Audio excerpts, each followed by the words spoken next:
All right, so to recap what we did for 30, 60, 90 triangles, I'm sorry, for 45, 45, 90 triangles, we drew our reference triangle right down here.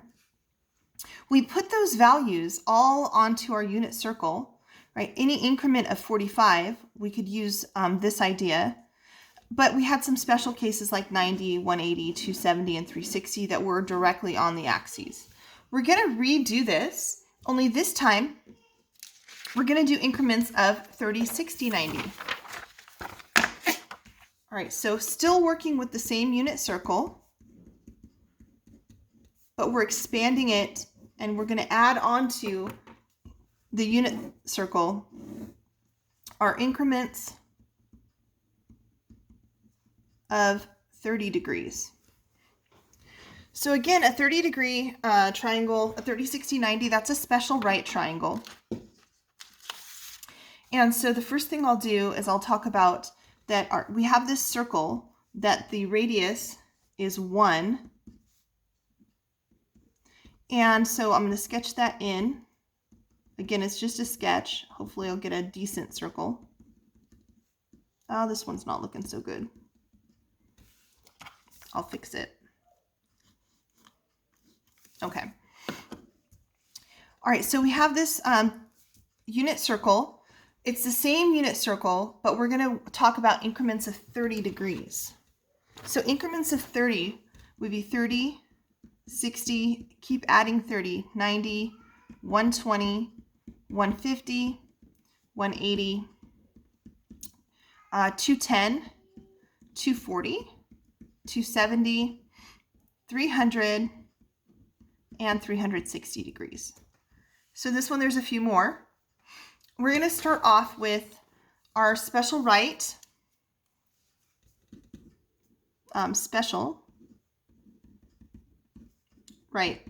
triangle. We had two. One was a 45, 45, 90. The other one is called a 30, 60, 90. So in a 30, 60, 90, all right, we have our 30, 60, 90.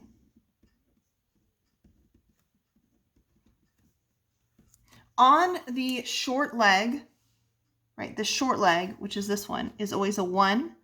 And then the ratio from the short leg to the hypotenuse, it doubles. And then on the longer leg is square root 3. Again, using the Pythagorean theorem, but that was back in math too. All right, so what we're going to do is we're going to figure out what are our lengths if I were to put this on the unit circle. So if I were to draw a 30, 60, 90 right here and make this a 30 degree and this a 60 degree, my radius would need to be 1. Well, for that to happen, I'd need to come over here and divide everything by 2 so that my radius right here will be 1. All right, and so then the length of this side would be root 3 over 2. So this length, our x value, is root 3 over 2, and this length, our y value, would be 1/2. So if I were going to write that as an ordered pair, it'd be 1/2, I'm sorry, x first, right? Square root 3 over 2, comma 1/2. All right, now, how would that change if I were using, that's 30 degrees, right? If I were looking at a 60 degrees. So this is going to get a little bit sloppy, but you guys can handle it. So you're going to draw another triangle, and this time our 60-degree angle is going to go right here, and my 30 is up top. And so what would happen is that now my short leg would be here.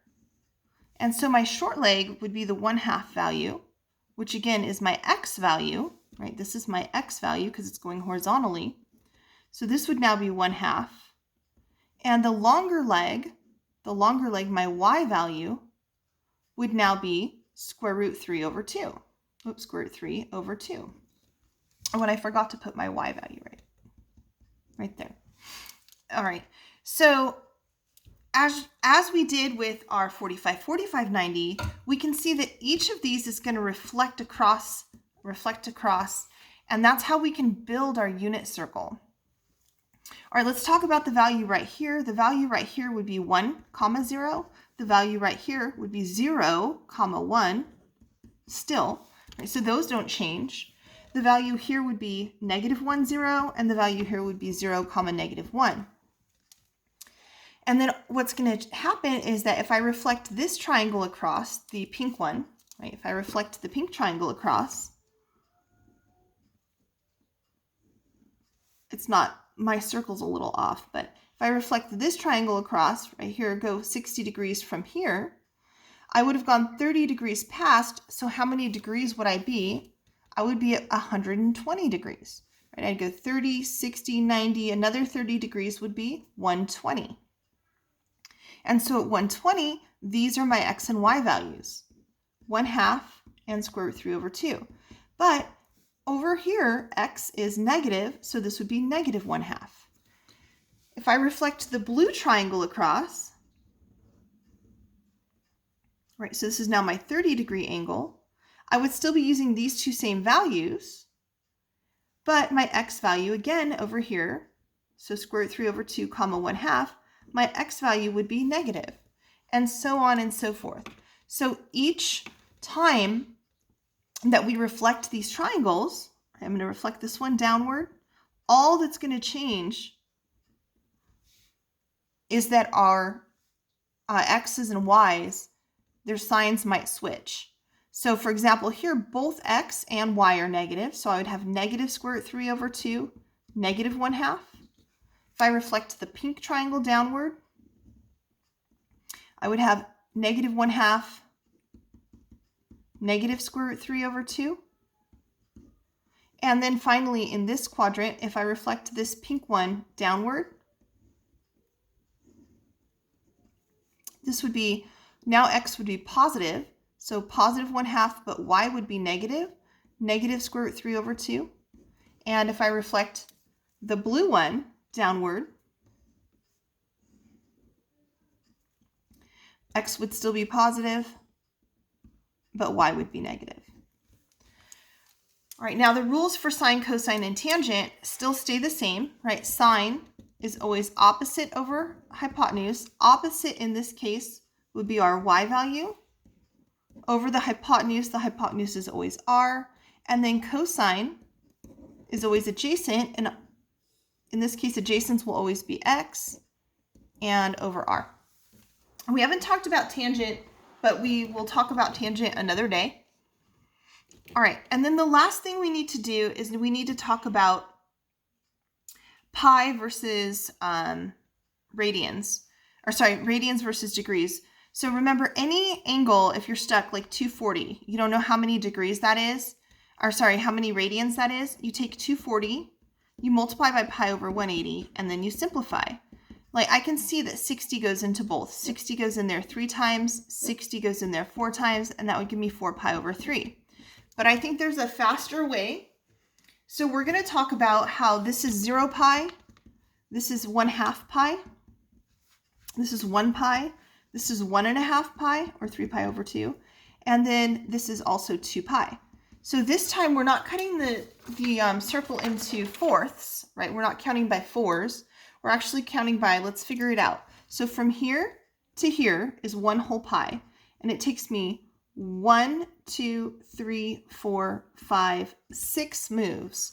So we're actually counting by 6s. So when I get to this point, I should be at 6/6. So this is going to be 1/6 pi. This is going to be 2/6 pi, but 2/6 is the same as 1/3, or pi over 3. This is going to be 3/6. 3/6 is 1/2. 4/6. 4/6 will reduce to 2/3. 5/6 pi, and 6/6, which is 1. This would be 7/6, or 7 pi over 6. 8/6, but 8/6 reduces. 8 over 6 is the same as 4 over 3, so 4 pi over 3. 9/6 reduces to 3/2. 10/6, 10/6 reduces to 5/3. And 11/6, and then 12/6. All right, so now we're going to combine both of those onto this unit circle. So this time, right, we're counting by sixths. So this is 30 degrees. So I'm going to put 30 degrees, or 1/6 pi over 6. And I'm going to put the amounts for that, looking back at our unit circle. This was 3 pi over 2 and 1/2. So 3 pi over 2. I'm sorry, square root 3 over 2, 1/2. So you see how you have to like really, really squeeze this in. I want to get rid of this little, there we go. All right, the next value right here would be 60 degrees. So 60 degrees, or this is 1/6, 2/6, which is the same as pi over 3. And your values there just switch. So instead of being root 3 over 2 and 1/2, this will be 1/2 and root 3 over 2. And now each of these are going to flip and come around and fill in our circle. So nothing changes here. So now the next angle measure, right, we're at 30, 60, 90. 90 plus 30 is 120. So 120 degrees.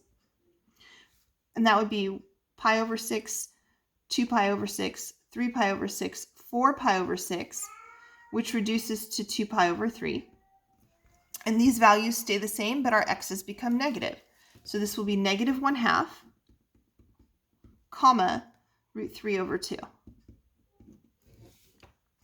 The next value right here, 120 plus 30 degrees would be 150.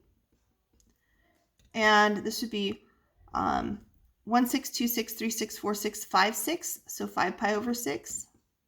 And again, our values here are the same as our values right here, only our x value is negative. So negative root 3 over 2, comma, 1/2. All right, go ahead and fill in the rest of your circle. So I'm going to do that. 180, 270, 6 pi over 6, 7 pi over 6. And this will be negative root 3 over 2, negative 1/2.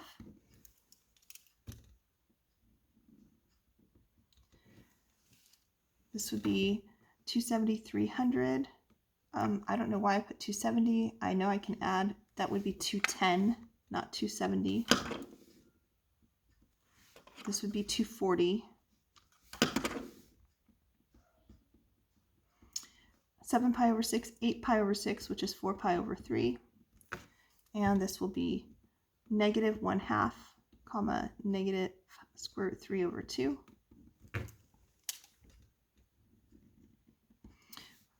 270, 300 degrees. That would be 4 pi over 6,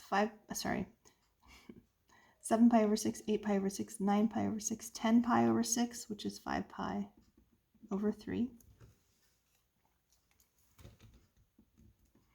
And this will be 1/2, negative root 3 over 2.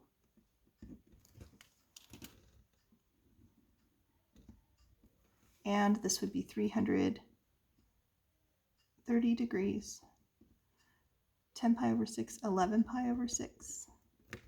And this will be square root 3 over 2, negative 1/2. All right, now what I am going to do is I'm going to upload a really nice unit circle to the drive, so you'll have it there. Okay, we're going to go back to now the two that we could not complete here, 150 and 210. Now for everybody except for my AP Calc, my 3 kiddos that are moving to AP Calc, my AP Calc kiddos, you have to know this circle like the back of your hand. The rest of you can use your unit circles. So like I said, I'll upload one that's a nice clean unit circle that you can use to do your homework, just in case you made any errors when you were copying this down. All right, sine. Remember, sine is y over r, but r will be 1. So sine will be y. So let's go ahead and look at sine 150. So we go to 150 degrees. That's right here. Sine would be y, so this would be 1/2. And then sine 210. 210 would be right here. Sine would still be y, which would be -1/2. Now, we can always verify these in a calculator as long as we're in degree mode. The problem is if you have a square root, it'll be a decimal value. Right, so sine of pi, so if I type in sine pi, I get, I'm in degree mode, see? I need to be in radian mode. So because pi is a radian, I need to change my mode to radian. All right, so sine of pi is 0. I'm going to do all my radians first so I don't have to convert too many times. Cosine negative pi over 4. So cosine negative pi over 4 is 0.7071. Well, I have square root 2 over 2. So let me see if that's the same amount. Square root 2 over 2. And yes, it is. So you can verify this using a calculator. I'll do one of them in degree mode so you can see what I'm talking about. Oops, second mode.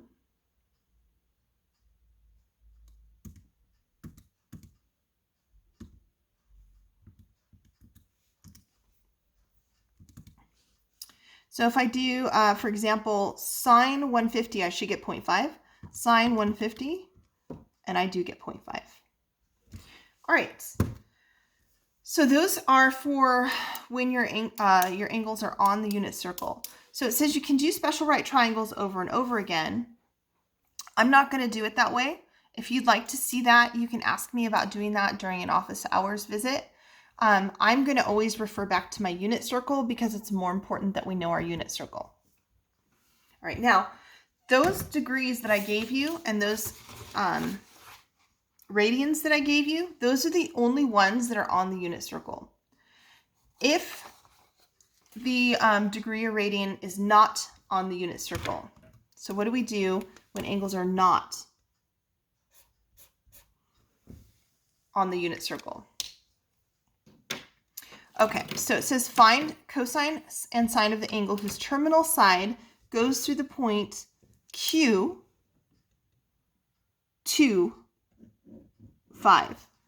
All right, so we're looking at this point at 2, 5. So we're going to plot that point. 2, 5 is right here. And we are going to, it says plot the point, check. Draw the angle. So I'm going to draw the angle. So I'll drop straight down. Right? It says draw the angle. I did. Check. Drop a reference triangle to the x-axis. Boom. I already did.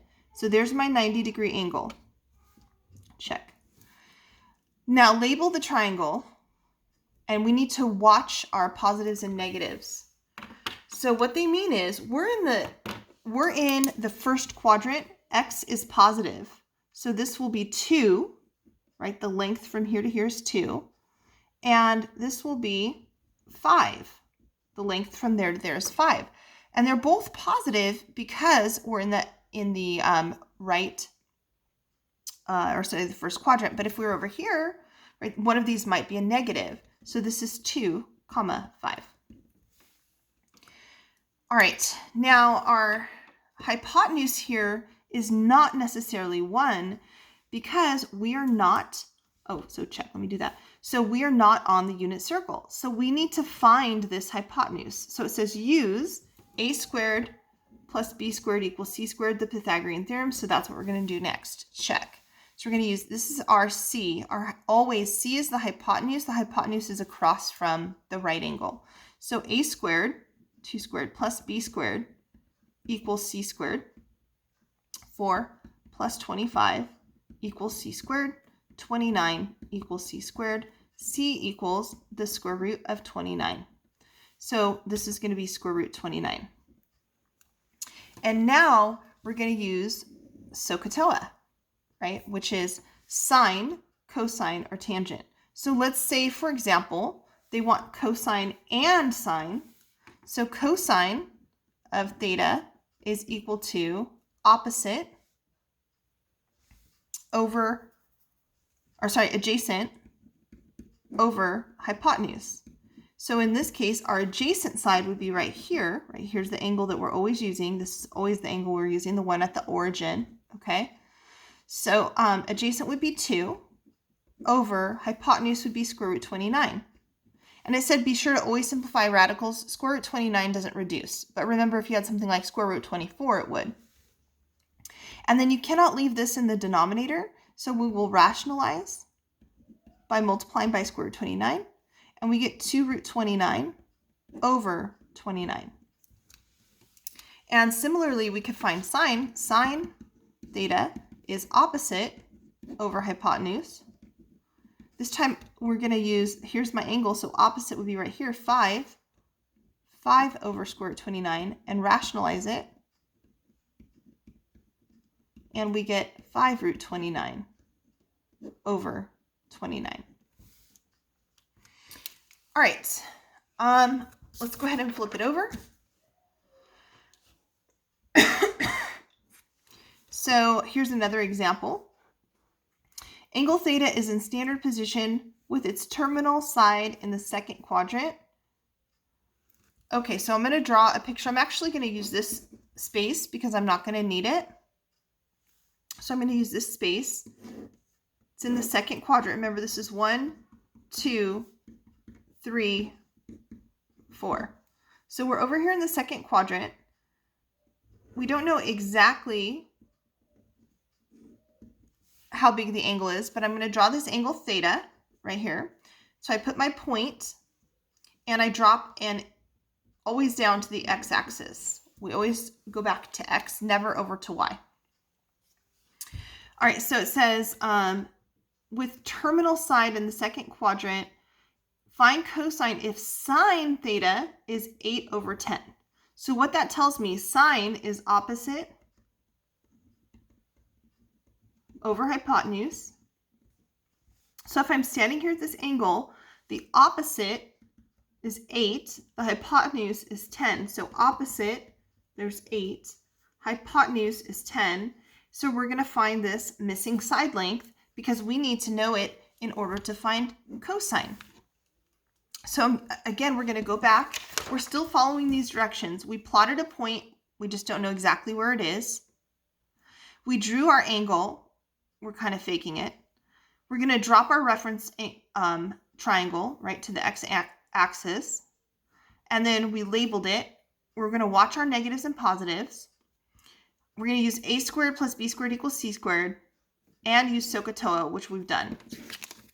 All right, so a squared plus b squared equals c squared. That means this time you can call this a or b. It doesn't matter. I'm going to call it a. A squared plus 8 squared equals c squared, 10 squared. Remember, hypotenuse is always c. So this is 100. 100 minus 64. 100 minus 64 is 36. So a squared equals 36. We're going to square root both sides. A equals 6. Now we have to be careful because right here, this is our x value. So this is actually our -6. So cosine theta equals, cosine is this side adjacent, -6 over hypotenuse, which is 10. And if they ask you to simplify that fraction, you should simplify the fraction. All right, guys, that's all I have. Here's the homework. I would go ahead and use this unit circle, right? Sketch it if you need. And I will post, like I said, I will post a unit circle to correspond with this homework. Have a great day.